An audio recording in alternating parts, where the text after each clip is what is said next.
Hi hello வணக்கம். எல்லோரும் எப்படி இருக்கீங்க? பாருங்கள், ஏற்கனவே எங்கள் வீட்டில் தக்காளி செடியை நான் வீடியோ போட்டிருக்கேன். உங்களுக்கு ஷார்ட்ஸு பார்த்துருப்பீங்க. ஒரே எறும்பு நண்பர்களே. செடி பக்கத்தில் தண்ணி ஊற்ற கூட போக முடியல, பயங்கர எறும்பு கடிச்சு விட்டுட்டு. அதனால் பார்த்தேன், செடி இலையிலலாம் எறும்பு செடியை பிடுங்கி எடுத்துட்டேன். பாருங்கள் எவ்வளோ எறும்பு செத்து கிடக்கு பாருங்கள். எறும்பு சாக் பீஸை போட்டுட்டு இந்த செடியை சென்டரில் போட்டேன். அவ்வளோ எறும்பும் அப்படியே டை ஆகிட்டு.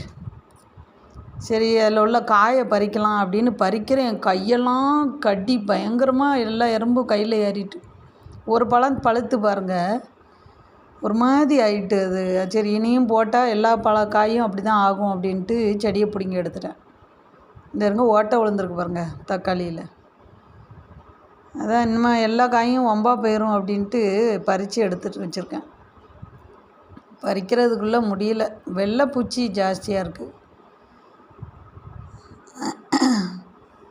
அதான் பிச்சி செடி பக்கத்தில் நின்றுது. சரி, அதையும் வளர விட மாட்டேங்குது. இதுலேயும் எறும்பு பாருங்கள், எவ்வளோ தக்காளி காய். இதெல்லாம் செடியில் பழுத்திருந்தால் அழகாக இருந்திருக்கும். பறித்து வச்சுருக்கேன், பழுக்குமா என்னன்னு தெரில. பாருங்கள், எறும்பு. இந்த 2 தக்காளி காயும் ஒரு மாதிரி இதாகிட்டு. பிடிச்சிருந்தால் லைக் பண்ணுங்கள், சப்ஸ்கிரைப் பண்ணுங்கள். தேங்க்ஸ் ஃபார் வாட்சிங். நெக்ஸ்ட் வீடியோ பார்க்கலாம். டாடா, பாய் பாய். லைக் போடுங்க, கமெண்ட் பண்ணுங்கள், ஷேர் பண்ணுங்கள்.